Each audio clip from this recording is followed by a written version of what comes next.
Case 1. Robert Alan Durst. The son of a billionaire real estate mogul executed his best friend with a single shot to the back of the head, fled the country, and evaded justice for 15 years. Robert Alan Durst had wealth, education, and every advantage money could provide. What he did with those advantages was kill 3 people, discard their bodies, and use his fortune to stay one step ahead of investigators until a bathroom microphone captured him confessing to murder. The woman he killed in December 2000 was Susan Berman, his closest friend since college, the only person who knew the truth about his missing wife. Durst shot her execution style in her Beverly Hills home, mailed an anonymous note to police with the word cadaver scrawled across it, and disappeared into a new identity. It took 18 years, a documentary film crew, and Durst's own recorded voice to bring him to trial. Robert Alan Durst was born on April 12, 1943, in New York City, the son of Seymour Durst, a billionaire real estate developer, and Bernice Herstein. When Robert was 7 years old, his mother fell from the roof of their home and died. Robert claimed he witnessed the fall. He attended Scarsdale High School, earned a bachelor's degree in economics from Lehigh University, and enrolled in a doctoral program at UCLA, though he did not complete it. He became an executive at the Durst Organization, his family's real estate empire, until 1992, when he left the business following disputes with his younger brother Douglas. In 1973, Robert married Kathleen McCormick, a medical student. The marriage was troubled. In January 1982, Kathleen disappeared. Her body was never found, and no charges were filed, though Robert was the prime suspect. He married again in 2000 to Deborah Lee Cheriton, a real estate broker. By then, Robert had received a $65 million settlement from his family's trust. He had been diagnosed with personality disorders and was suspected of having Asperger's syndrome. To those who knew him, he was eccentric, wealthy, and increasingly isolated. Susan Jane Berman was 55 years old when Robert Durst killed her. She was a journalist, author, and screenwriter who had known Durst since their time together at UCLA in the 1960s. She was the daughter of Davy Berman, a Las Vegas mobster, and had grown up surrounded by organized crime before carving out a career in writing. She had no children and had never married. By 2000, she was in severe financial distress. She had been evicted from her apartment and was dependent on Durst, who had been sending her money for years. After Kathleen Durst's disappearance in 1982, Susan had acted as Durst's unofficial spokesperson, providing him with an alibi and deflecting suspicion. She was loyal to him, and he relied on that loyalty. When New York authorities reopened the investigation into Kathleen's disappearance in late 2000, Durst feared that Susan would be questioned and that she would tell investigators what she knew. That fear cost Susan her life. On or about December 23, 2000, Robert Durst flew from New York to California. He drove to Susan Berman's home at 1527 Benedict Canyon Drive in Beverly Hills. There was no forced entry. Susan let him in. Durst shot her once in the back of the head with a 9mm handgun. The shot was execution style, delivered at close range. Susan died instantly. Durst left the scene and immediately began covering his tracks. He had already rented a hideout in Galveston, Texas, under an alias, using cash to avoid leaving a paper trail. He mailed an anonymous note to the Beverly Hills Police Department.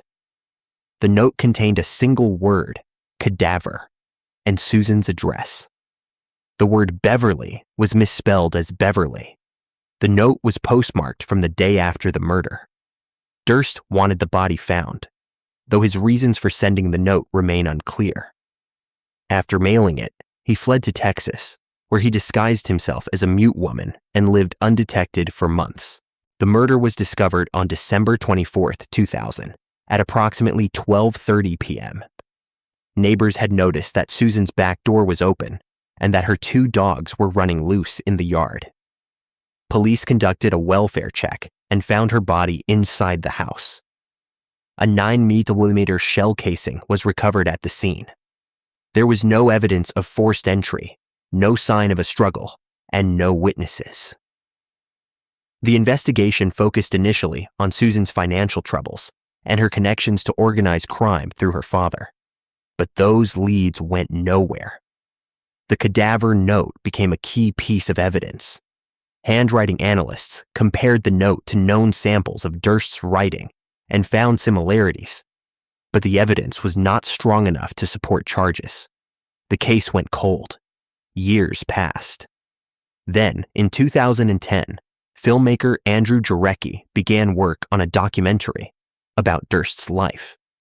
The documentary, titled The Jinx, chronicled Durst's suspected involvement in 3 separate deaths: Kathleen's disappearance, Susan's murder, and the 2001 killing and dismemberment of Morris Black, a neighbor in Texas for which Durst had been acquitted.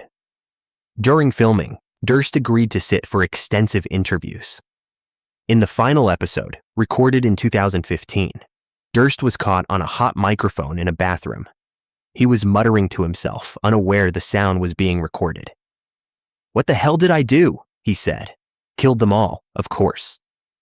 On March 14th, 2015, one day before the final episode of The Jinx aired on HBO, Robert Durst was arrested at a Marriott hotel in New Orleans. He was charged with first-degree murder with special circumstances, killing a witness and lying in wait. He was held without bail.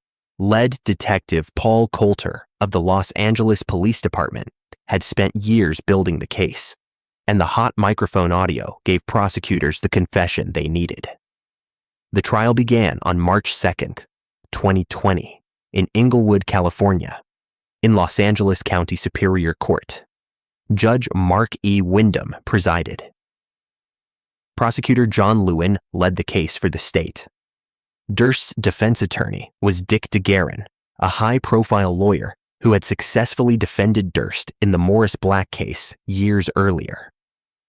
The trial was paused for 14 months due to the COVID-19 pandemic and resumed in mid-2021. Prosecutors presented the hot microphone audio, the handwriting analysis linking Durst to the cadaver note, and testimony from Nick Chavin, a mutual friend of Durst and Berman, who testified that Durst had confessed the murder to him. Prosecutors also introduced evidence from the Morris Black case, arguing that Durst had a pattern of killing people who posed a threat to him and then dismembering or hiding their bodies. The defense admitted that Durst had found Susan's body and had written the anonymous note, but argued that he had panicked and fled without calling 911 because he knew he would be blamed. DeGuerin claimed that Durst had not killed Susan, but had simply discovered her dead and made a terrible decision to run. Durst testified in his own defense for 15 days, an unusual and risky strategy. The jury deliberated for approximately 7.5 hours.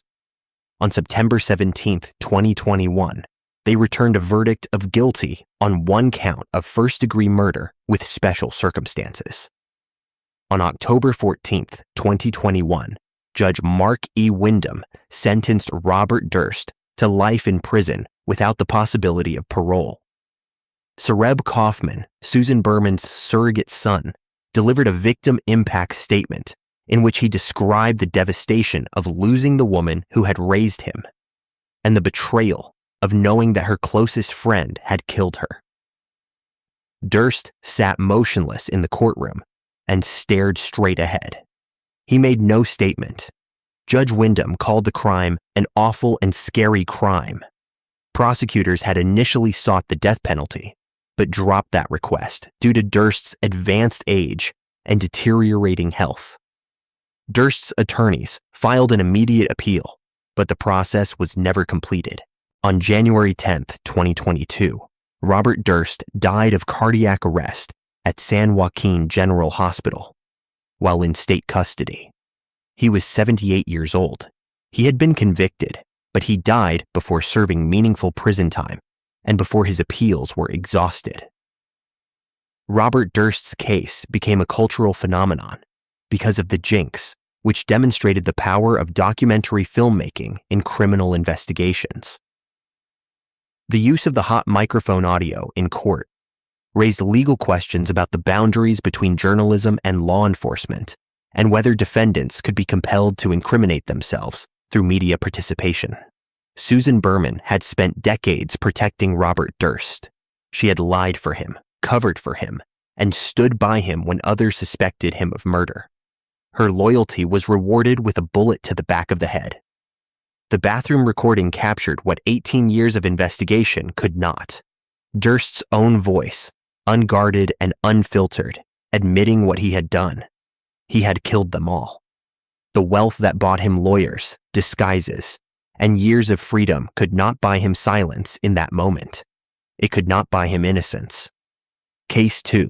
Pamela Marie Hupp. The cell tower data told investigators everything they needed to know. Pamela Marie Hupp had been tracking Louis Gumpenberger for days, using a burner phone to monitor his movements, waiting for the right moment to lure him to her home. On August 16, 2016, she shot the brain-damaged 33-year-old 5 times, planted a knife and a forged ransom note on his body, and called 911 claiming self-defense. The crime was not a robbery gone wrong or a home invasion. It was a theatrical production staged by a State Farm insurance agent to make herself appear as the target of a murder-for-hire plot and to frame an innocent man for attempting to kill her. The man she murdered was Louis Gumpenberger, a stranger who suffered from severe cognitive impairment due to a traumatic brain injury. He walked with a pronounced limp, had the mental capacity of a child, and had no idea he was being used as a prop in an elaborate scheme designed to cover up an earlier murder. Hupp selected him because he was vulnerable, gullible, and defenseless. Within 7 days, investigators had dismantled her story and charged her with first-degree murder. Pamela Marie Hupp was 57 years old when she killed Louis Gumpenberger. She is 65 years old now. She was born Pamela Marie Neumann on October 10, 1958, in Delwood, Missouri, and raised in a middle-class family. She graduated from high school, married Mark Hupp, and had 2 children. To neighbors and acquaintances, she appeared to be an ordinary suburban mother and grandmother. She worked as a life insurance agent for State Farm and had no prior criminal record. But by August 2016, Hupp was under scrutiny from law enforcement. In 2011, her close friend Betsy Faria had been murdered in her home in Troy, Missouri, stabbed more than 50 times. Betsy's husband, Russ Faria, had been convicted of the murder and sentenced to life in prison. Just days before Betsy's death, she had changed the beneficiary on her $150,000 life insurance policy from her husband to Pamela Hupp. Hupp collected the money. In 2015, Russ Faria's conviction was overturned, and he was released from prison after new evidence suggested that Hupp, not Russ, had killed Betsy. Prosecutors began reinvestigating Betsy Faria's murder, and Hupp knew that she was the primary suspect. She needed a distraction. She needed to appear as a victim, not a killer. Louis Gumpenberger became the instrument of that distraction. Louis Gumpenberger was 33 years old when Pamela Hupp shot him. He was unemployed due to a severe disability. In 2005, he had been struck by a car while crossing the street, and the accident had caused catastrophic brain damage. He suffered from a traumatic brain injury that left him cognitively impaired, physically disabled, and extremely gullible. He walked with a severe limp and had difficulty understanding complex situations. He lived with his mother, Margaret Gumpenberger, and had 2 children of his own. He had never met Pamela Hupp before the day she killed him. To Hupp, he was not a person. He was a tool, selected specifically because his disability would make him easy to manipulate, and because his death would serve her purposes. On August 16, 2016, at approximately noon, Pamela Hupp drove to an area near Louis Gumpenberger's home in St. Charles County, Missouri. She had been tracking his location using a burner phone she had purchased specifically for this purpose. Cell tower data would later show that the burner phone had pinged near Gumpenberger's residence multiple times in the days leading up to the murder, proving that Hupp had been surveilling him. She approached Gumpenberger and convinced him to get into her car, likely by offering him money. She drove him to her home at 1200 Little Bay Drive in O'Fallon, Missouri. Before the encounter, Hupp had purchased a .38 caliber revolver. She had written a forged ransom note that included the name of Russ Faria and instructions for a fictional kidnapping plot. She had withdrawn $900 in cash from her bank account. Once Gumpenberger was inside her home, Hupp shot him 5 times with the revolver. She placed a knife in his hand to support her claim that he had attacked her. She stuffed the forged note into his pocket, along with the $900 in cash, to make it appear that he had been hired by Russ Faria to kill her. Then she called 911. She told the dispatcher that a man had broken into her home, attacked her with a knife, and that she had shot him in self-defense. The entire scene was fabricated. The story began to collapse almost immediately. Police arrived at Hupp's home and found Louis Gumpenberger's body. The knife was in his hand, the note was in his pocket, and the cash was on his person, exactly as Hupp had placed them. Hupp repeated her story. The man had forced his way into her home, threatened her, and she had defended herself. But when investigators obtained Gumpenberger's medical records, the story became impossible. His traumatic brain injury had left him with severe physical and cognitive impairments. He could not have carried out the coordinated attack that Hupp described.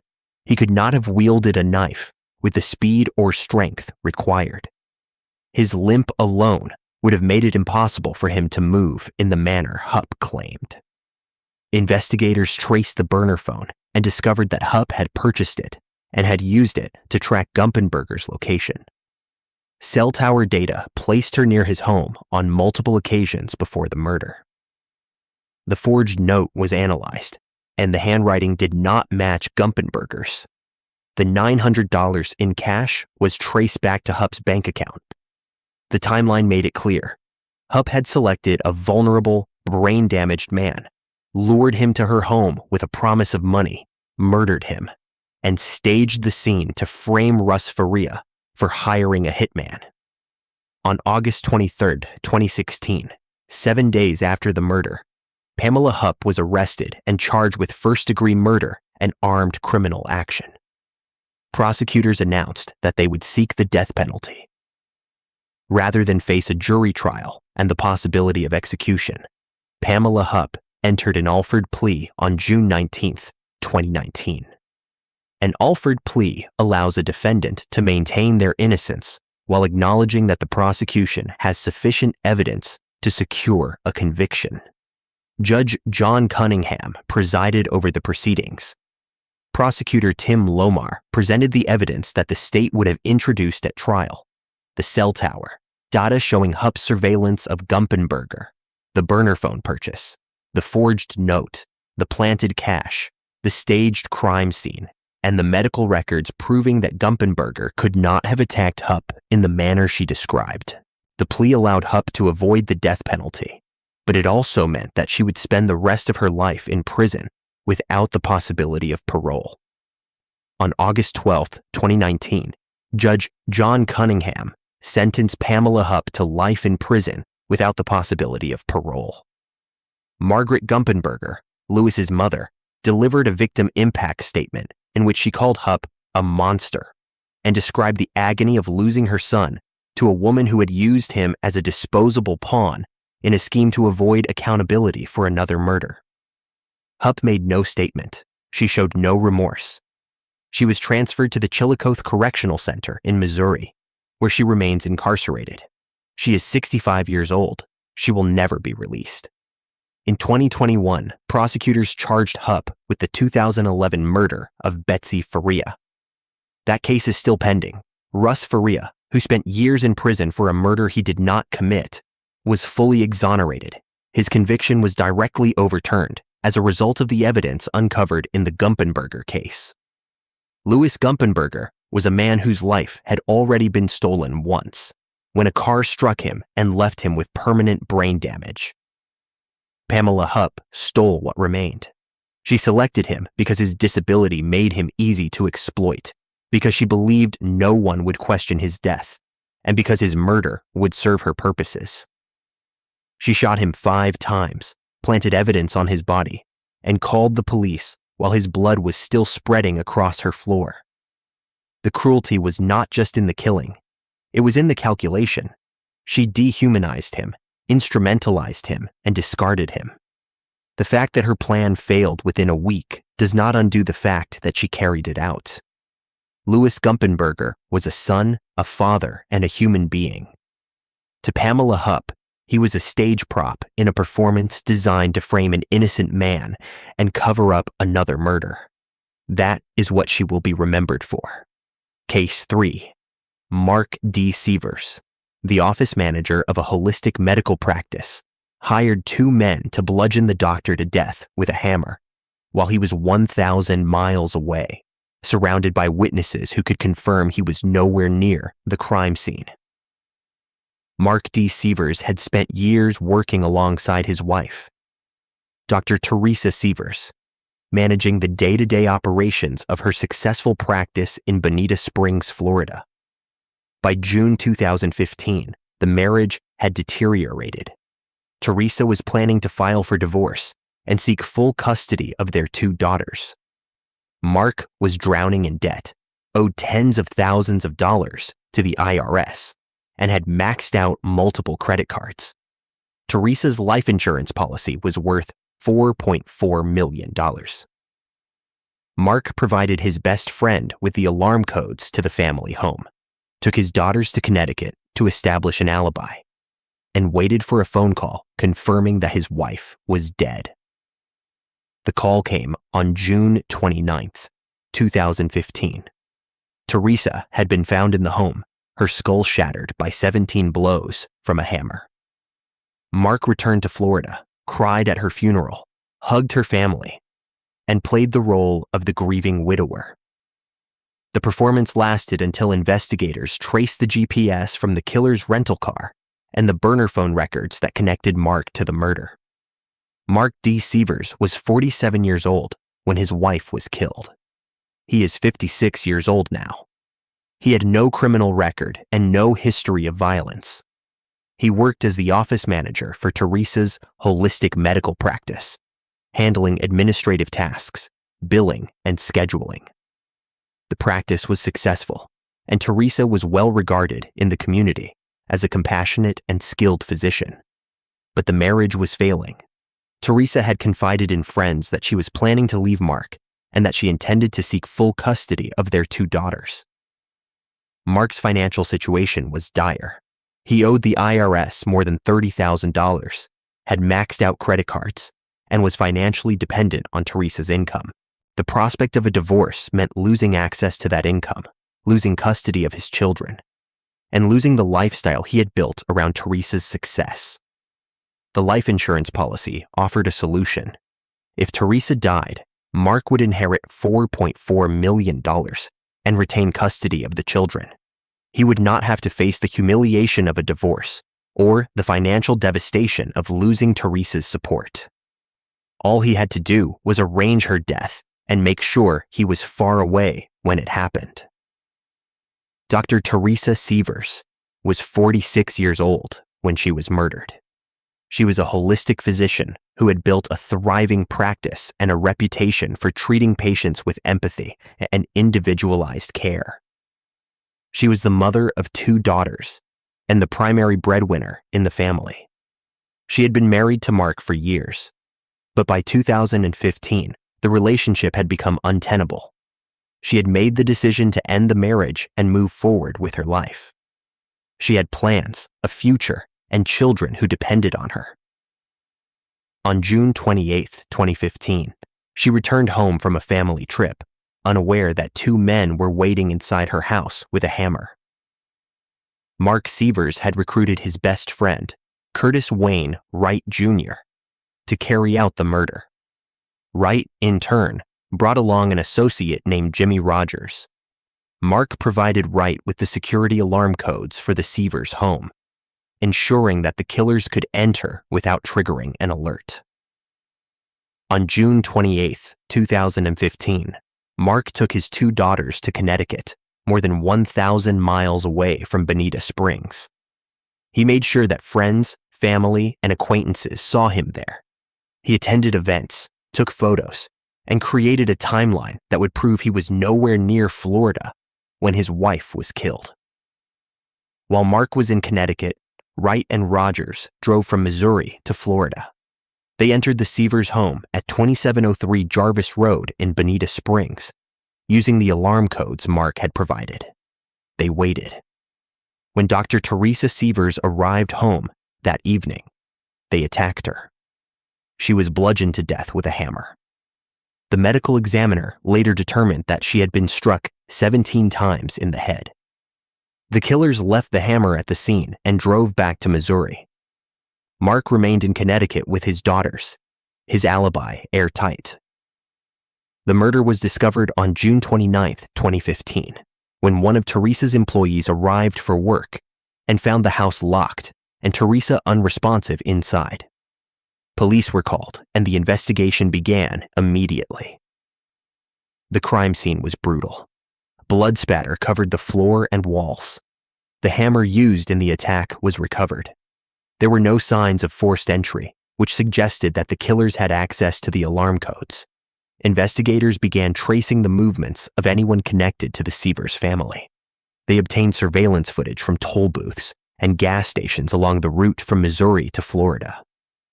The footage showed a rental car traveling from Missouri to Florida and back in the days surrounding the murder. Police traced the rental car to Curtis Wainwright Jr. GPS data from the vehicle confirmed that it had been driven to Bonita Springs on the day of the murder. Investigators also obtained records for burner phones that had been used to communicate between Mark Sievers and Curtis Wright in the days before and after the killing. The calls established a clear connection between Mark and the killers.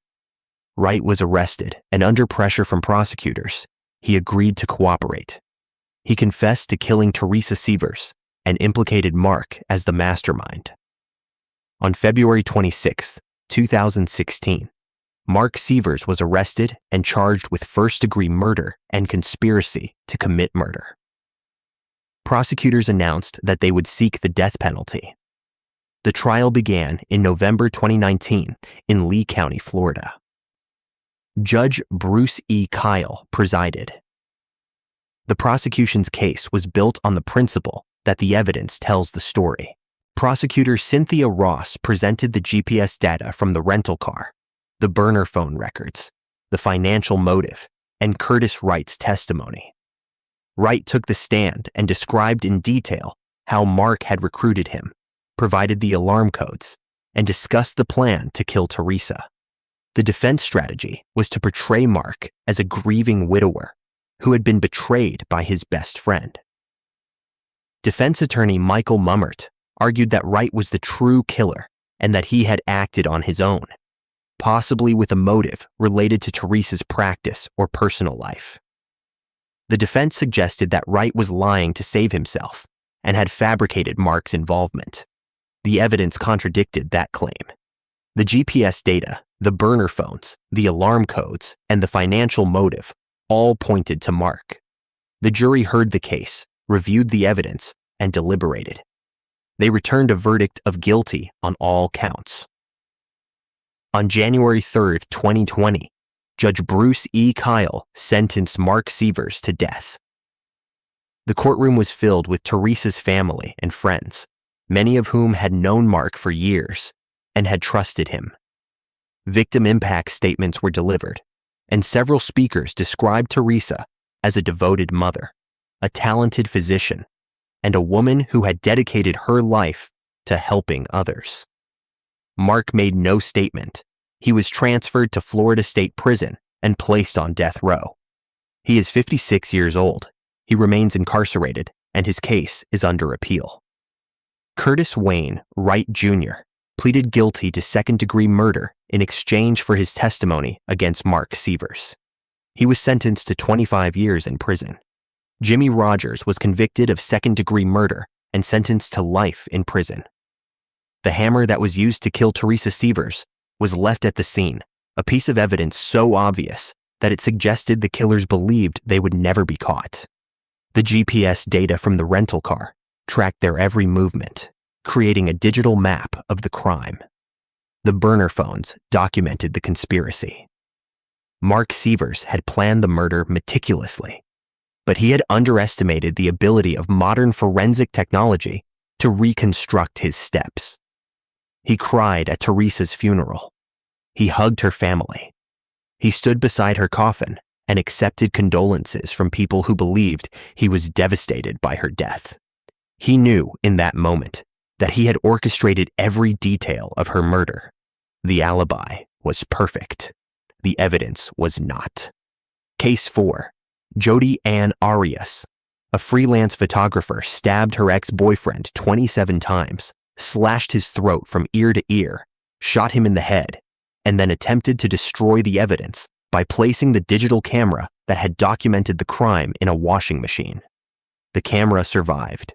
Forensic investigators recovered deleted photographs from the camera's memory card, and those photographs told the story of the final moments of Travis Victor Alexander's life in precise chronological detail. The images showed Travis in the shower, alive and unaware. They showed him moments after the attack began, wounded and collapsing. They showed the aftermath. The camera also captured an accidental photograph taken during the struggle, time-stamped to the exact second the violence occurred. Jodi Ann Arias had tried to wash away the evidence, but the digital record could not be erased. On July 15, 2008, she was arrested and charged with first-degree murder. She would eventually testify for 18 days in her own defense, a record-breaking performance that failed to convince the jury of her innocence. Jodi Ann Arias was 27 years old when she killed Travis Alexander. She is 43 years old now. She was born on July 9, 1980, in Salinas, California. She dropped out of high school, but later earned a GED. She worked as a waitress and freelance photographer, taking portraits and event photos to support herself. She had no criminal record and no documented history of violence before the murder. She met Travis Alexander in 2006 at a conference in Las Vegas. Travis was a motivational speaker and devout Mormon who worked in sales and was heavily involved in his church community. Jodi and Travis began a relationship that was intense, volatile, and marked by jealousy and obsession on Jodi's part. Travis ended the relationship in the summer of 2007, but the two remained in contact. Jodi could not let go. She moved from California to Mesa, Arizona, to be closer to him, even though they were no longer together. She tracked his movements, accessed his social media accounts, and monitored his relationships with other women. By early 2008, Travis had begun planning a trip to Cancun with a woman he was dating. That trip became the trigger for murder. After Jodi's arrest, she was diagnosed with borderline personality disorder, a condition characterized by intense and unstable relationships, fear of abandonment, and impulsive behavior. The diagnosis explained the obsession, but did not excuse the violence. Travis Victor Alexander was 30 years old when Jodi Arias killed him. He was a motivational speaker who traveled the country, giving presentations on personal development and success. He was a member of the Church of Jesus Christ of Latter-day Saints and was active in his local congregation in Mesa, Arizona. He had ended his relationship with Jodi, but had continued to communicate with her, a decision that would cost him his life. Travis was planning a trip to Cancun with a woman he had been dating, and Jodi knew about the trip. She knew that Travis was moving on, that he was building a life without her, and that she was being left behind. On June 4, 2008, Travis was alone in his home in Mesa. He had no reason to believe that Jodi was on her way to kill him. Jodi Arias began planning the murder days in advance. She rented a car in Redding, California, and removed the license plates to avoid detection by traffic cameras.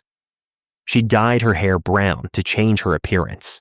She borrowed gas cans from a friend, filled them with fuel, and used them to avoid stopping at gas stations in Arizona, where her presence might be documented.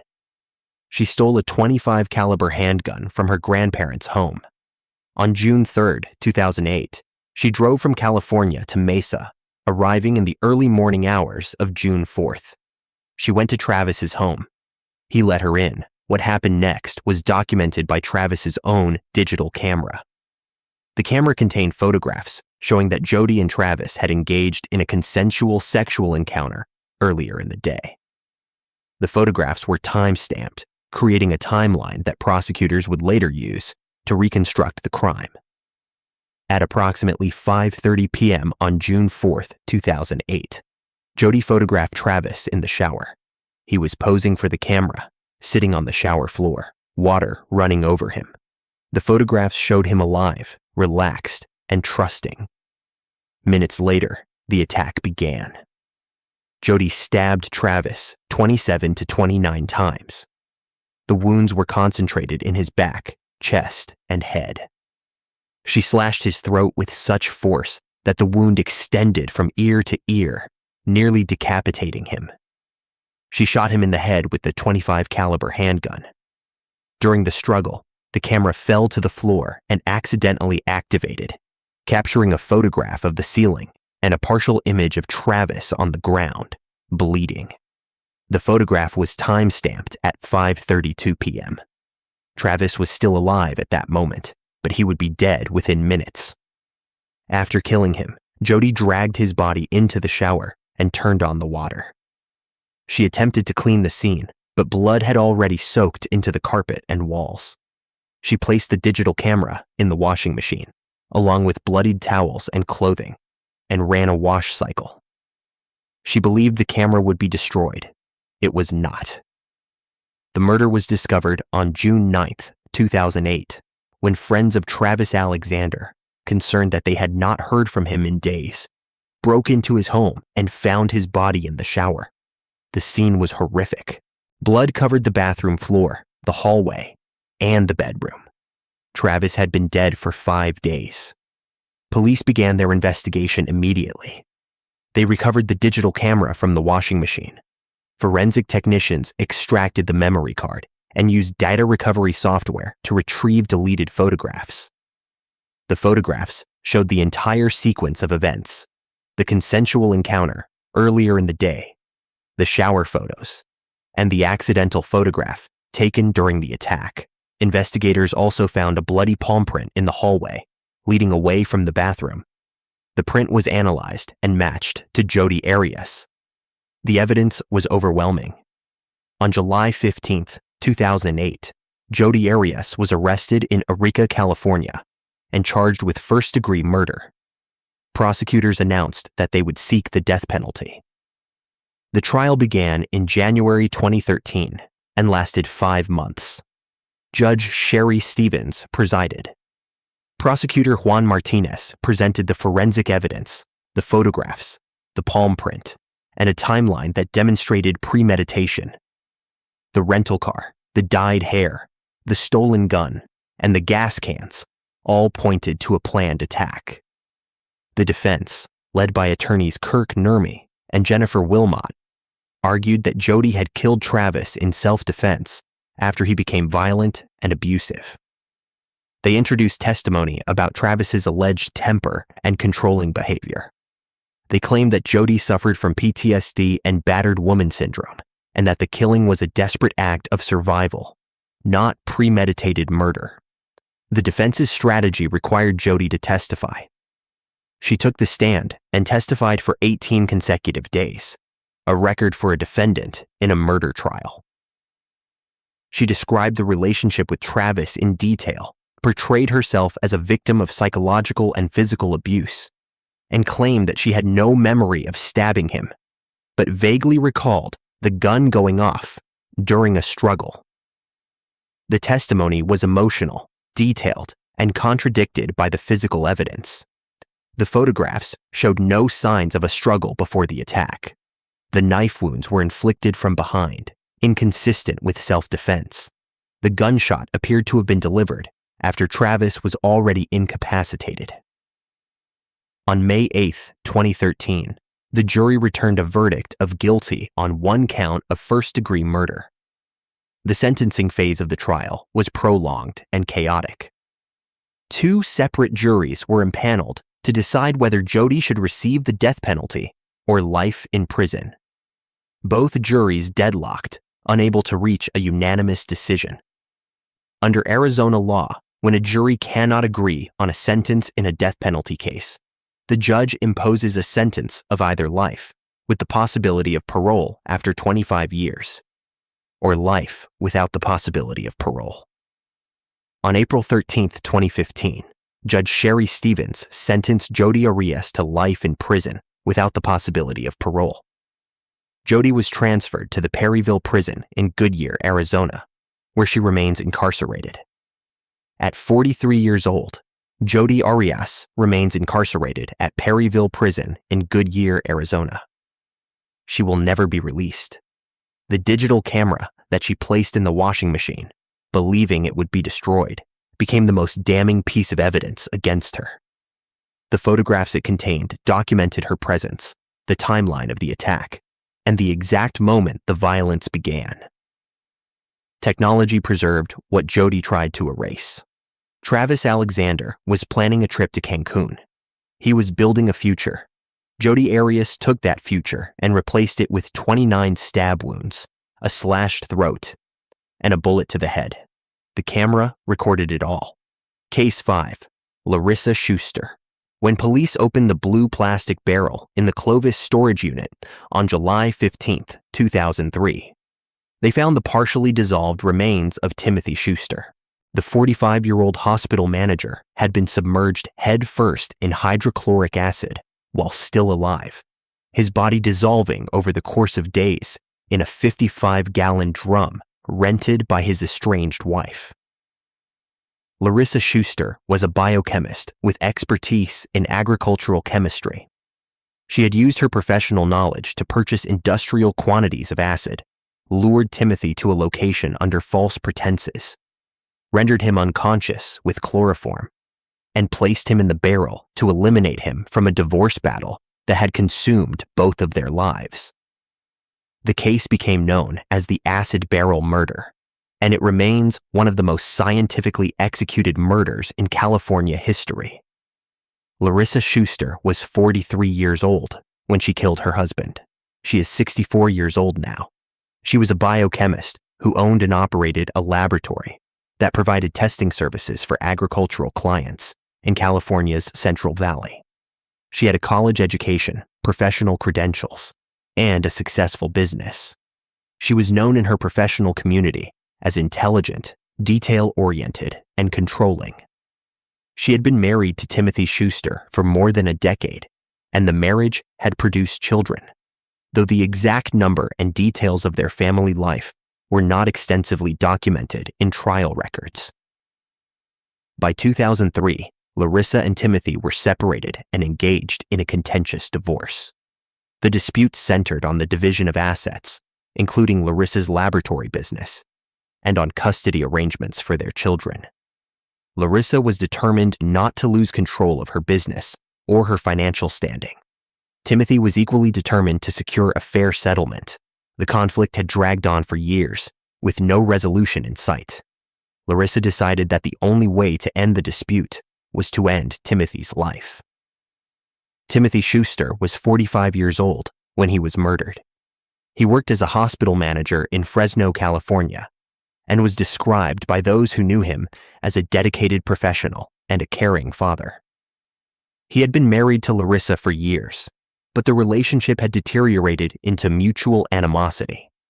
The divorce proceedings had consumed both of their lives, and Timothy was fighting to protect his financial interests and his relationship with his children. He had no reason to believe that Larissa was planning to kill him, though he was aware that she was capable of manipulation and control. On July 10, 2003, he was lured to a location where Larissa and her co-conspirator were waiting. He trusted that the meeting was related to the divorce or to arrangements for the children. That trust cost him his life. Larissa Schuster used her professional expertise to plan the murder. She ordered large quantities of hydrochloric acid through her laboratory, a substance she had legitimate access to because of her work in agricultural testing. She rented a storage unit in Clovis, California, to house the barrel that would hold Timothy's body.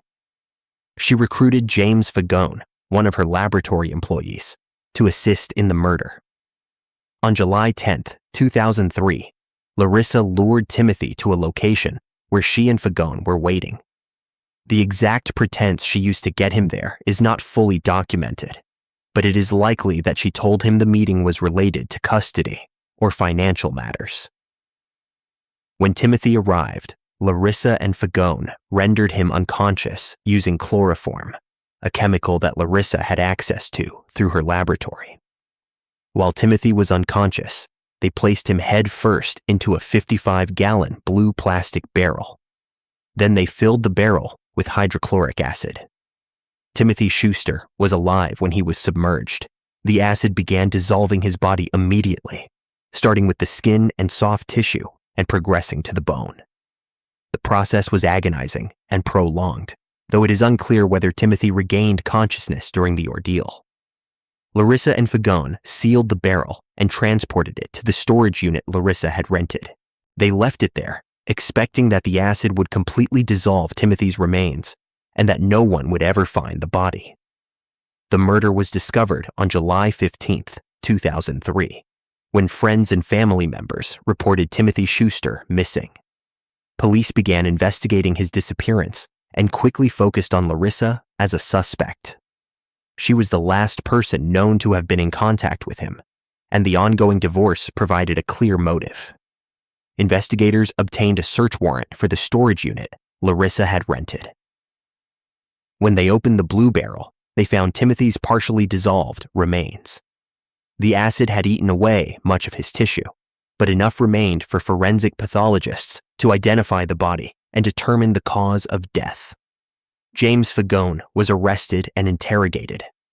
Under pressure from investigators, he confessed to his role in the murder and implicated Larissa as the mastermind. He described how Larissa had planned the crime, obtained the acid, and directed him to help her submerge Timothy in the barrel. Larissa Schuster was arrested and charged with first-degree murder with the special circumstance of murder for financial gain. Prosecutors built their case on Fagone's testimony, the forensic evidence from the barrel, and records showing that Larissa had purchased the acid and rented the storage unit. The trial took place in 2007 in Fresno County Superior Court. The prosecution presented the evidence methodically, describing the premeditation, the scientific knowledge required to carry out the murder, and the complete lack of remorse Larissa had shown. Prosecutors argued that Larissa had used her intelligence and her professional training to commit a murder that was as calculated as it was brutal. The defense offered little in response. There was no plausible alternative explanation for the evidence. Fagone's testimony was corroborated by the physical evidence, and the timeline of events was clear. The jury convicted Larissa Schuster of first-degree murder with special circumstances. On May 16, 2008, she was sentenced to life in prison without the possibility of parole. Larissa Schuster is 64 years old. She is incarcerated at the Central California Women's Facility in Chowchilla, where she has been held since her conviction. She will never be released. The case became infamous because of the method she used and the cold calculation it required. A biochemist with expertise in chemistry and access to industrial materials used that knowledge to attempt to dissolve her husband out of existence. The acid was supposed to erase the evidence, to leave no body, no crime scene, and no proof of murder. It did not work. The barrel was found, the remains were identified, and Larissa's plan was exposed. Timothy Schuster died in unimaginable pain. submerged in acid by the woman he had once married and trusted. The divorce that consumed his final years was settled not in a courtroom, but in a storage unit with a blue barrel and a biochemist who believed she could make him disappear. Case 6. Shanna Liz Golyar.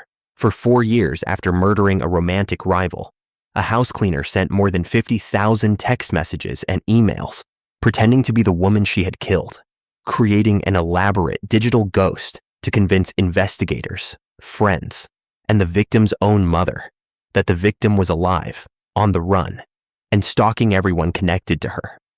Shanna Elizabeth Golyar had stabbed Carrie Farver to death on November 13, 2012, in Omaha, Nebraska, and then taken Carrie's cell phone, her identity, and her digital presence. For the next 4 years, Golyar used Carrie's accounts to send thousands of messages claiming that Carrie had fled the state, that she was hiding, and that she was obsessively harassing Golyar and their mutual boyfriend, Dave Krupa. The messages were graphic, threatening, and relentless. Golyar even went so far as to burn down her own house and shoot herself to make it appear that Carrie was escalating her attacks. The deception might have continued indefinitely if cold case detectives had not discovered a single deleted photograph on Golyar's tablet. The photograph showed a woman's decomposing foot, and forensic analysts determined that the foot belonged to Carrie Farver.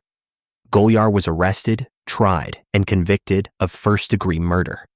She is currently serving a sentence of life without parole in Nebraska. Shanna Elizabeth Golyar was 37 years old when she killed Carrie Farver. She is 48 years old now. She worked as a house cleaner in Omaha, Nebraska, and had no criminal record before the murder. She was involved in a casual romantic relationship with a man named Dave Krupa, a mechanic who made it clear to everyone he dated that he was not interested in commitment or exclusivity. Golyar and Krupa had been seeing each other intermittently, but Krupa also dated other women. In November 2012, Krupa began seeing Carrie Farver, a 37-year-old computer programmer who lived in Iowa but worked in Omaha. The relationship between Krupa and Farver was new, casual, and unremarkable. But to Golyar, Carrie Farver was a threat. Golyar wanted Krupa to herself, and she could not tolerate the presence of another woman in his life. Carrie Farver was 37 years old when Shanna Golyar killed her. She was a single mother and a computer programmer who worked for a software company in Omaha. She had a son, and she was close to her mother, Nancy Rainey, who lived in Iowa. Carrie had recently started dating Dave Krupa, though the relationship was casual and had only lasted a few weeks. She had no history of violence, no history of stalking, and no reason to disappear. On November 13, 2012, Carrie was at Dave Krupa's apartment in Omaha. Golyar arrived. The exact sequence of events is not fully documented, but investigators believe that Golyar confronted Carrie, an argument ensued, and Golyar stabbed Carrie to death. Carrie's body was never found. Golyar disposed of it in a manner that remains unknown, though prosecutors theorize that she may have dismembered the body and scattered the remains in locations that would prevent discovery. After killing Carrie, Golyar took Carrie's cell phone and began the digital deception. She sent a text message to Dave Krupa from Carrie's phone, claiming that Carrie had decided to break off the relationship and leave Omaha. Over the following days, weeks, and months, Golyar sent thousands of text messages and emails from Carrie's accounts, all designed to make it appear that Carrie was alive, unstable, and obsessively stalking Golyar and Krupa. The messages claimed that Carrie was hiding in various locations across the Midwest, that she was watching them, and that she intended to harm them. Golyar sent messages to herself, to Krupa, to Carrie's mother, and to Carrie's friends. She created fake email accounts in Carrie's name and used them to send threatening messages. She uploaded photos to Carrie's social media accounts, using images she had found online or had taken herself, to create the illusion that Carrie was posting updates. In 2013, Golyar burned down her own house and claimed that Corey had set the fire. In 2015, she shot herself in the leg and told police that Corey had shot her. The ruse was elaborate, exhausting, and sustained over 4 years. Golyar sent more than 50,000 messages. The effort required to maintain the deception was staggering. Every message had to be crafted to sound like Corey. Every detail had to be consistent with the narrative that Corey was alive and dangerous. Golyar committed herself to the lie completely. Carrie Farver's mother, Nancy Rainey, reported her daughter missing in November 2012. Shortly after the text messages claiming Corey was leaving town began arriving. Nancy did not believe the messages. She knew her daughter, and she knew that Carey would never abandon her son or disappear without explanation. Nancy contacted police repeatedly, insisting that something was wrong, but investigators initially treated the case as a missing person who had left voluntarily. The text messages seemed to confirm that Corey was alive and choosing to stay hidden. It was not until 2015 that cold case detectives Ryan Avis and Jim Doty took a closer look at the case. They obtained Golyar's electronic devices and conducted a forensic analysis. On Golyar's tablet, they found a deleted photograph. The photograph showed a human foot in an advanced state of decomposition.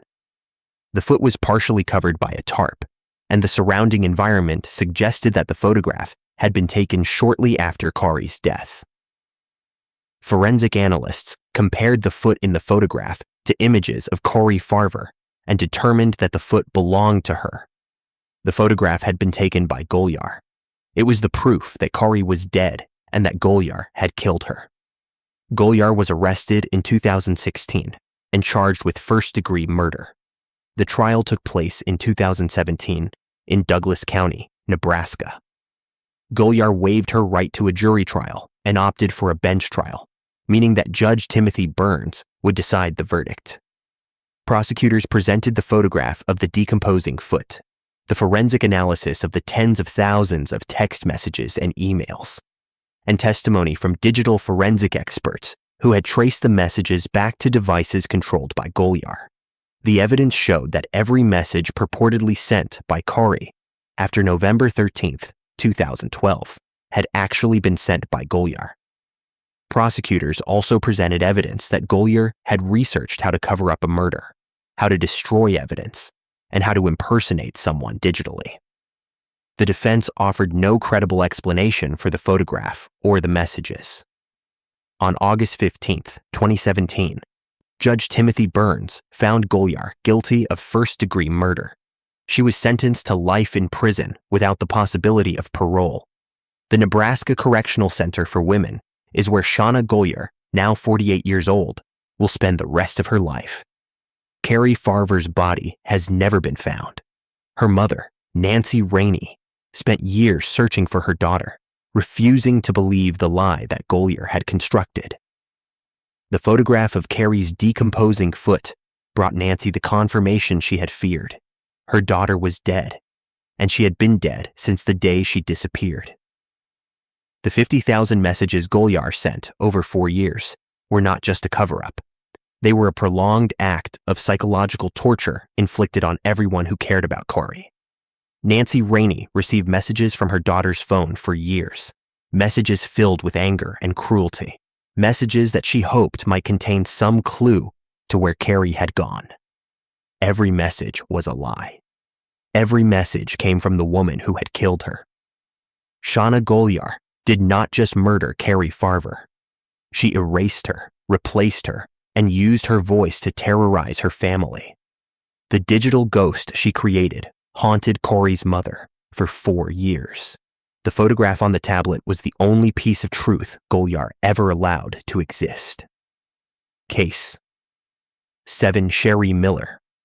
In November 1999, an ex-police officer shot and killed a man he had never met in a parking lot in Flint, Michigan, because a woman he had fallen in love with in an AOL chat room had convinced him that the victim was a violent abuser who needed to be stopped. Shari Miller had spent months grooming Jerry Cassidy, a former cop living in Missouri, through online messages filled with fabricated stories of domestic violence, sexual assault, and threats to her life. She told Cassidy that her husband, Bruce Miller, was a dangerous man who beat her, raped her, and would kill her if she tried to leave. She sent Cassidy photographs of bruises that she had inflicted on herself. She begged him to protect her. Cassidy, who had fallen deeply in love with Shari despite having never met her in person, agreed to kill Bruce. On November 8, 1999, Cassidy drove from Missouri to Michigan, met Bruce Miller in a parking lot under a pretense arranged by Shari, and shot him with a shotgun. Bruce died at the scene. 3 weeks later, Cassidy died by suicide, but not before leaving behind a briefcase filled with printed transcripts of every conversation he had ever had with Shari Miller. Those transcripts documented the entire plot, including Shari's explicit instructions for how to carry out the murder. Shari Miller was arrested, tried, and convicted of conspiracy to commit murder. She is currently serving a sentence of life in prison. Shari Miller was a homemaker in her early 30s, living in Flint, Michigan. She was married to Bruce Miller, a 48-year-old man who owned an auto salvage yard. Bruce was successful, financially stable, and well-regarded in the community. The marriage appeared stable from the outside, but Shari was dissatisfied. She wanted excitement, attention, and a way out of the life she had built with Bruce. In the late 1990s, she began spending time in AOL chat rooms, where she met men and engaged in online flirtations. One of those men was Jerry Cassidy, a former police officer from Kansas City, Missouri. Cassidy was lonely, vulnerable, and eager for companionship. Shari recognized his vulnerability and exploited it.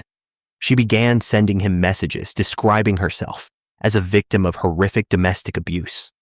She told him that Bruce beat her, raped her, and controlled every aspect of her life. She sent him photographs of bruises on her body, claiming that Bruce had inflicted them. In reality, Shari had created the bruises herself. She told Cassidy that she loved him, that she wanted to be with him, but that Bruce would never let her go. She planted the idea that the only way they could be together was if Bruce was dead. Cassidy, who believed he was rescuing a woman he loved from a monster, agreed to kill Bruce Miller. Bruce Miller was 48 years old when Jerry Cassidy shot him. He owned a successful auto salvage business in Flint and had built a stable life. He was married to Shari and trusted her. He had no history of violence, no history of abuse, and no idea that his wife had spent months convincing a stranger to murder him. On November 8, 1999, Bruce went to a parking lot in Flint to meet someone about a business transaction. Shari had arranged the meeting, telling Bruce that a potential buyer wanted to discuss purchasing parts from the salvage yard. When Bruce arrived, Jerry Cassidy was waiting. Cassidy shot Bruce with a shotgun, killing him instantly. Bruce never knew what was happening or why. The murder was discovered immediately.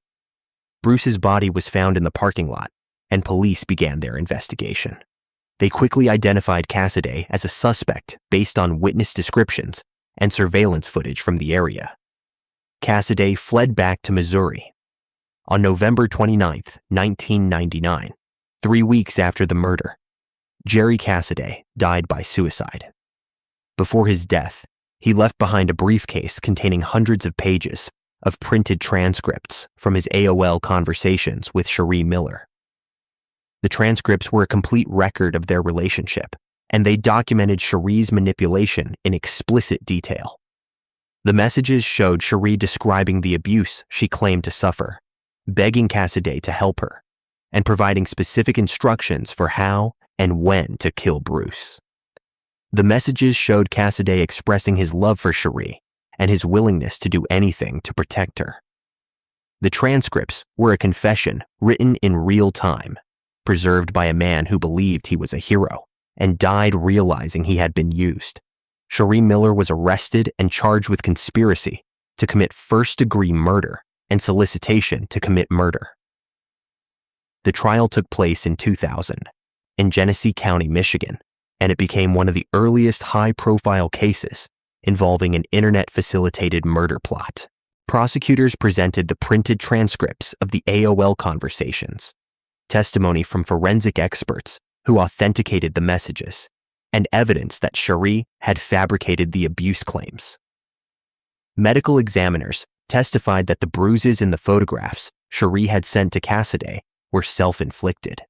Investigators found no evidence that Bruce Miller had ever been violent toward Cherie or anyone else. The defense argued that Cherie had been manipulated by Cassidy, that she had engaged in online fantasy roleplay and had never intended for anyone to be killed. The argument was contradicted by the transcripts, which showed Cherie initiating the discussions, providing detailed plans, and encouraging Cassidy to act. The jury convicted Cherie Miller of conspiracy to commit murder. She was sentenced to life in prison without the possibility of parole. Cherie Miller is currently incarcerated at the Women's Huron Valley Correctional Facility in Ypsilanti, Michigan. She will never be released. Jerry Cassidy, a former police officer who had dedicated years of his life to enforcing the law, became a murderer because he believed he was protecting a woman he loved. He shot an innocent man in a parking lot and then took his own life when the weight of what he had done became unbearable. The briefcase he left behind was his final act, a desperate attempt to expose the truth and to make sure that Cherie Miller did not escape accountability. Bruce Miller was killed because his wife wanted him dead and found a man willing to pull the trigger. The internet gave Cherie the tool she needed to find that man, and the printed transcripts gave prosecutors the evidence they needed to convict her. The case became a landmark in the prosecution of internet-facilitated crimes, demonstrating that digital conversations could be used as evidence in court and that online manipulation could have real-world, fatal consequences. Case 8. Charles Adelson, a wealthy periodontist in South Florida, hired members of a street gang to assassinate his former brother-in-law, a law professor, because a custody dispute was preventing the periodontist's sister from moving her children closer to the family. Charlie Adelson came from a prominent family in the Miami area, and he practiced as a successful periodontist in Fort Lauderdale. His sister, Wendy Adelson, had been married to Dan Markell, a law professor at Florida State University in Tallahassee. The marriage had ended in divorce, and Wendy had sought to relocate to South Florida with her 2 young sons so that she could be near her family. Dan Markell opposed the relocation, and the court ruled in his favor, requiring the children to remain in Tallahassee. The Adelson family saw Dan as an obstacle, and Charlie decided to remove the obstacle permanently. He enlisted his girlfriend, Catherine Magbanua, to recruit killers, and she turned to members of the Latin Kings gang she knew from her past. On July 18, 2014, 2 men drove to Tallahassee, waited for Dan Markell to return home from the gym, and shot him twice in the head while he sat in his car in his driveway. The investigation took nearly a decade to reach Charlie Adelson, but when it did, the evidence was overwhelming. He was convicted of first-degree murder and sentenced to life in prison without the possibility of parole. Charles Adelson was a periodontist with a thriving practice in Fort Lauderdale, Florida. He came from a wealthy, tight-knit Jewish family that placed a high value on proximity and family cohesion. His parents, Harvey and Donna Adelson, were deeply involved in the lives of their children and grandchildren, and they were vocal about their disapproval of Dan Markell, who they felt had taken Wendy and the children too far away by insisting they remain in Tallahassee. Charlie was close to his sister and shared his parents' frustration with the custody arrangement. But while his parents complained, Charlie took action. He had the financial resources, the connections, and the willingness to cross moral and legal boundaries to solve the problem. Dan Markel was 41 years old when he was murdered. He was a respected law professor at Florida State University, a published legal scholar, and a devoted father to his 2 young sons. He had been married to Wendy Adelson, but the marriage had ended in a contentious divorce in 2013. The custody battle that followed was bitter, with Wendy seeking to relocate to South Florida and Dan insisting that the children remain in Tallahassee, where his career and their established lives were based. The court sided with Dan, and the children stayed in Tallahassee. Dan had no idea that the Adelson family's frustration with the custody arrangement had escalated into a murder plot. On the morning of July 18, 2014, Dan went to the gym, returned home, and pulled into his driveway in the Benton Hills neighborhood of Tallahassee. 2 men were waiting for him. The plot to kill Dan Markel had been in motion for months. Charlie Adelson had recruited his girlfriend, Catherine Magbanua, to find someone willing to carry out the murder. Magbanua had connections to members of the Latin Kings gang through her ex-boyfriend, Sigfredo Garcia. She approached Garcia and another man, Luis Rivera, and offered them money to kill Dan Markel. The fee was $100,000, with half paid up front and the remainder to be paid after the murder was completed. On July 18, 2014, Garcia and Rivera drove from South Florida to Tallahassee in a rented Toyota Prius. They surveilled Dan's home, waited for him to return from his morning workout, and followed him into his driveway. As Dan sat in his car, Garcia approached the driver's side window and fired 2 shots into Dan's head at close range. Dan was still conscious when neighbors found him moments later, but he died at the hospital later that day. Garcia and Rivera drove back to South Florida. Charlie Adelson wired the second half of the payment through Catherine Magbanua. The investigation into Dan Markel's murder began immediately, but it took years to build a case that reached Charlie Adelson. Tallahassee police identified the rented Prius through surveillance footage and traced it to South Florida. They identified Luis Rivera and Sigfredo Garcia as the shooters and Catherine Magbanua as the intermediary. Rivera eventually agreed to cooperate with prosecutors and testified that Magbanua had hired him and Garcia to kill Dan Markel, and that the order had come from Charlie Adelson. Investigators also uncovered financial records showing large cash withdrawals and wire transfers from Charlie to Magbanua around the time of the murder. In 2016, the FBI conducted an undercover sting operation known as Operation Dulce Vida, in which an undercover agent posing as a hitman approached Charlie and told him that Luis Rivera was cooperating with prosecutors and that Charlie's life was in danger unless he paid for Rivera to be killed. The conversation was recorded, and Charlie's responses were incriminating. He discussed the original murder plot, expressed concern about Rivera's cooperation, and entertained the idea of paying to have Rivera silenced. The recording was played at trial.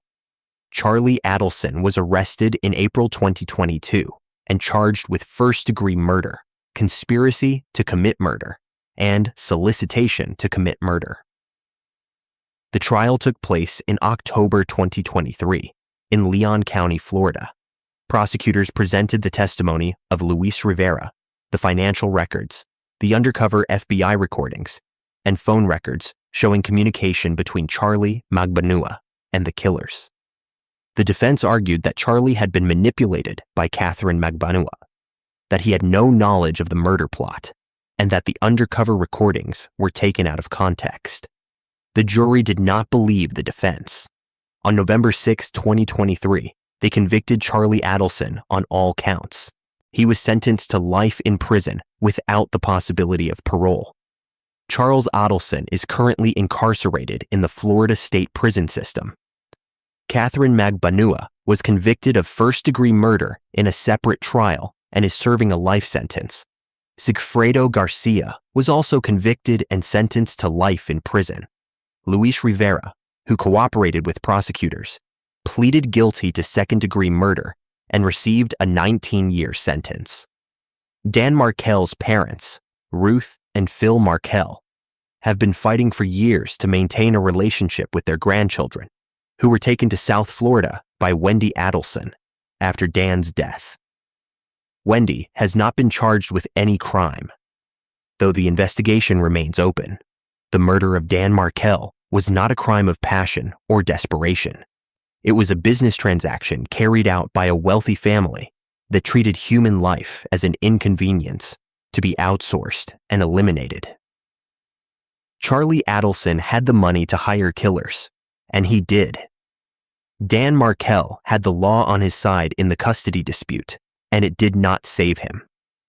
He was shot in his driveway in front of his home because a family in South Florida did not want to drive to Tallahassee to see their grandchildren. Case 9, Kelly Cochran. On their wedding night in 2003, Kelly Cochran and her husband Jason made a pact. If either of them had an affair, the other had the right to kill the affair partner. 11 years later, Kelly began a relationship with a co-worker named Christopher Regan, a 53-year-old man who worked with her at a factory in Iron River, Michigan. Jason discovered the affair and, invoking the wedding pact, demanded that Kelly help him kill Christopher.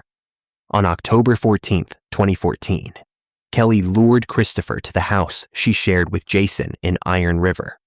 Jason was waiting. He shot Christopher in the back of the head, and then he and Kelly dismembered the body with a saw and disposed of the remains in locations that have never been fully identified. Kelly later claimed that she had served portions of Christopher's body to neighbors at a cookout, though that claim has never been verified.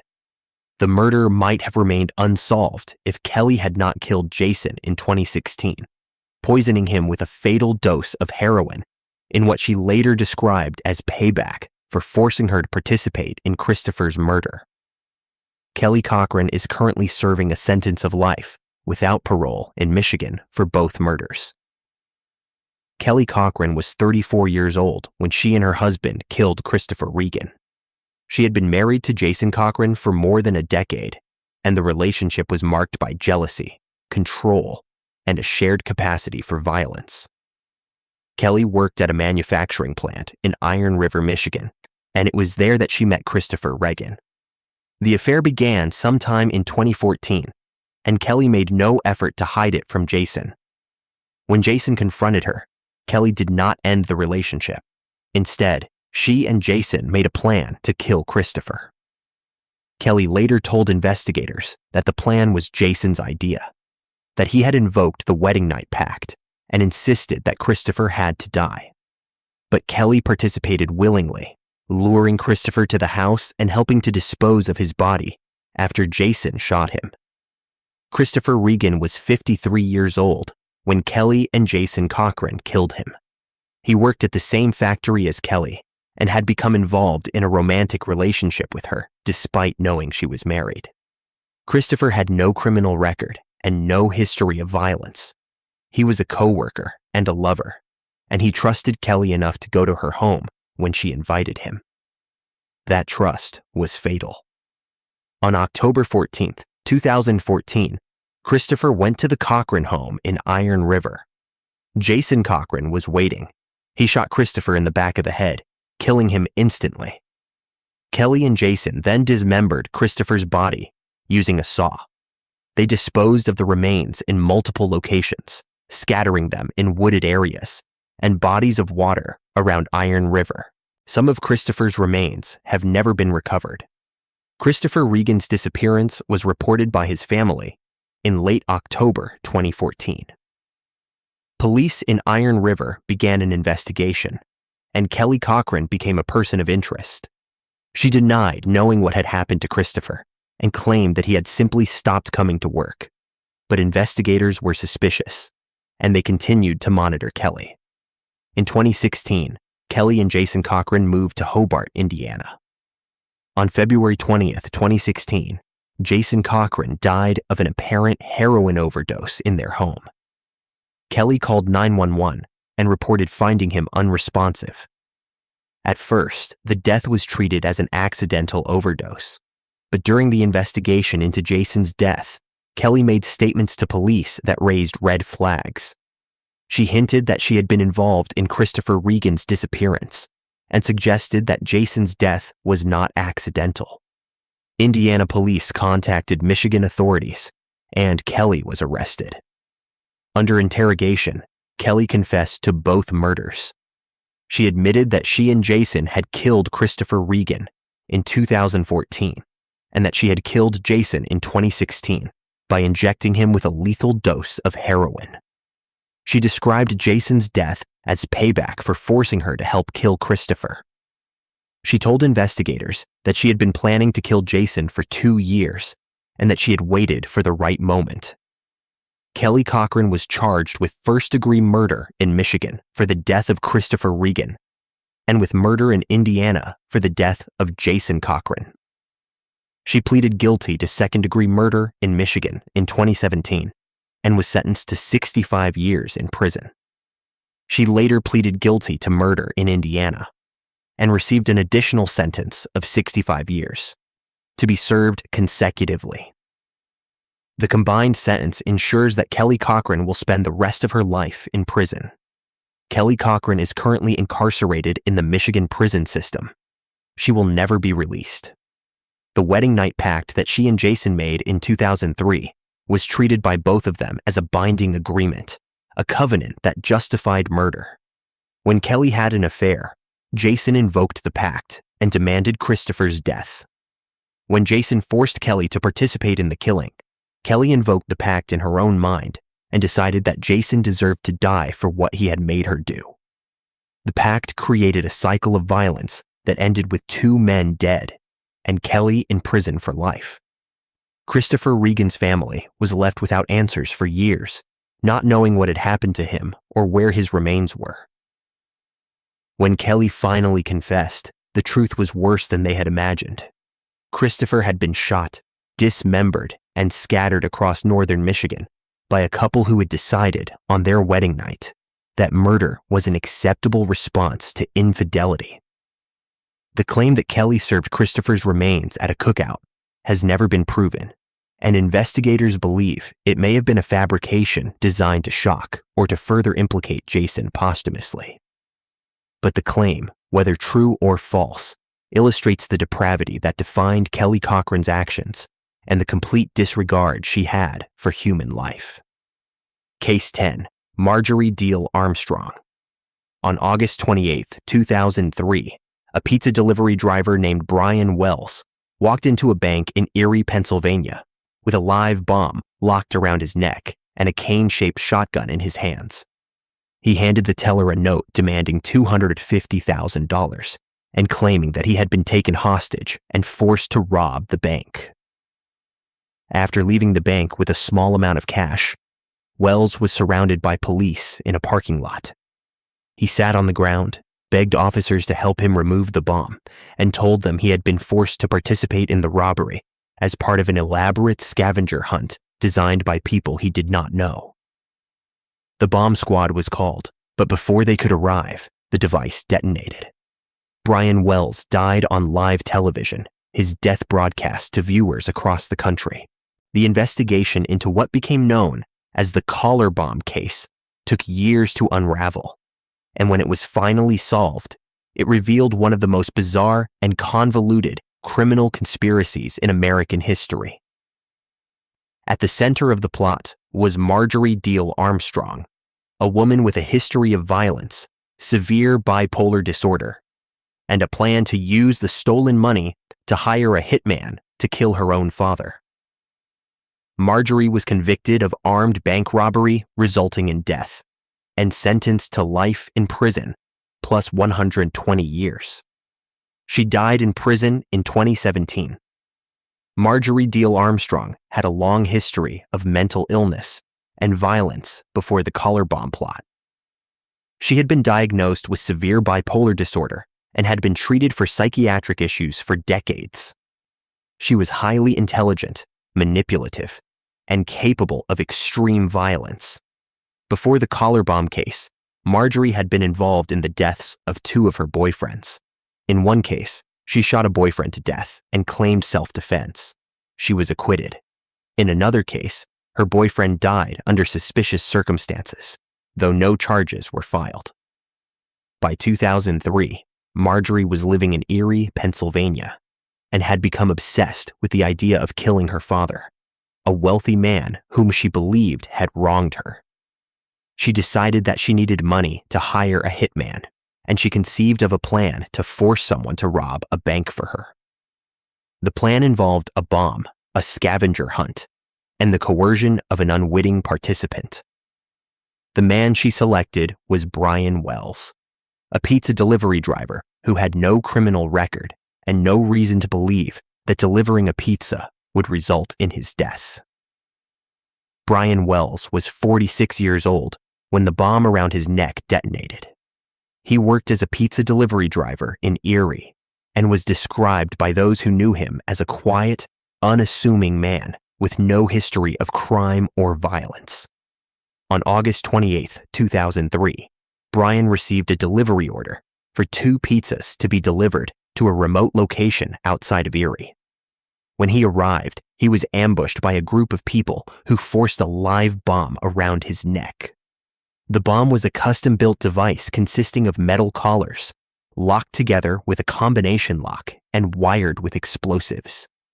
The bomb could not be removed without the correct combination, and the combination was not provided to Brian. Instead, Brian was given a cane-shaped shotgun, a set of instructions, and a note demanding that he rob a bank. He was told that if he completed the scavenger hunt outlined in the instructions, he would be given the combination to unlock the bomb. If he did not complete the scavenger hunt, or if he contacted police, the bomb would detonate. Brian had no choice. He drove to the bank, walked inside with the shotgun and the note, and demanded money. He left the bank with approximately $8,000. He was stopped by police in a nearby parking lot. Brian told officers that he had been forced to rob the bank, that the bomb around his neck was real, and that he needed help removing it. Officers radioed for the bomb squad, but the device detonated before they arrived. Brian Wells died in the parking lot. The explosion was captured on video by news cameras that had arrived at the scene, and the footage was broadcast nationally. The investigation into Brian Wells's death was led by the FBI and the Pennsylvania State Police. Investigators initially believed that Brian had been a willing participant in the robbery and that the bomb had been a prop that malfunctioned. But as the investigation progressed, it became clear that Brian had been a victim, not a co-conspirator. The bomb was real, sophisticated, and designed to kill. The scavenger hunt instructions were elaborate and contained clues that led to locations around Erie, but the clues were intentionally misleading and impossible to complete in the time allowed. The bomb was set on a timer, and there was no realistic chance that Brian could have completed the scavenger hunt and obtained the combination before the device detonated. The entire plot was designed to end with Brian's death. Investigators traced the bomb components to a group of individuals in Erie, including Marjorie Deal Armstrong, her boyfriend James Roden, a man named Kenneth Barnes, and a drug dealer named Floyd Stockton. The conspiracy had been planned over the course of several months, and the participants had tested the bomb components and rehearsed the scavenger hunt. Marjorie had been the architect of the plot, and her motive had been to obtain money to hire a hitman to kill her father. Kenneth Barnes eventually cooperated with investigators and testified that Marjorie had masterminded the scheme and that Brian Wells had been selected because he was vulnerable and could be manipulated. Marjorie Deal Armstrong was charged with armed bank robbery, resulting in death, conspiracy, and using a destructive device in a crime of violence. The trial took place in 2010 in U.S. District Court in Erie, Pennsylvania. Prosecutors presented the testimony of Kenneth Barnes, forensic evidence linking Marjorie to the bomb components, and testimony from witnesses who described Marjorie's obsession with killing her father and her discussions about the plot.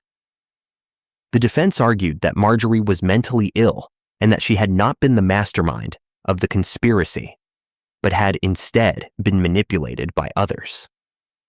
The jury did not accept that argument.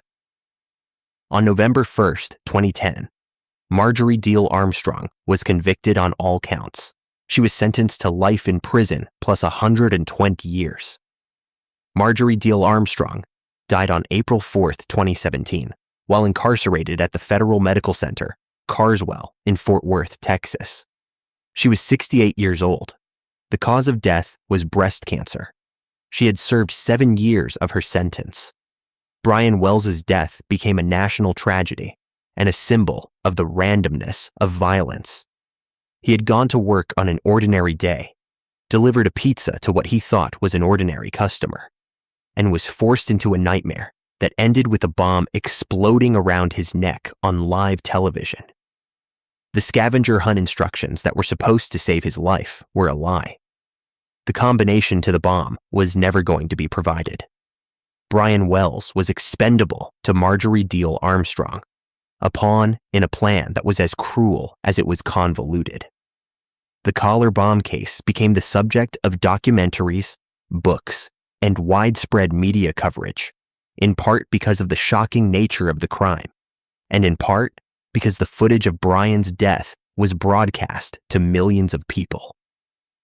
The image of a man sitting on the ground, pleading for help, with a bomb locked around his neck, remains one of the most disturbing moments in the history of American crime.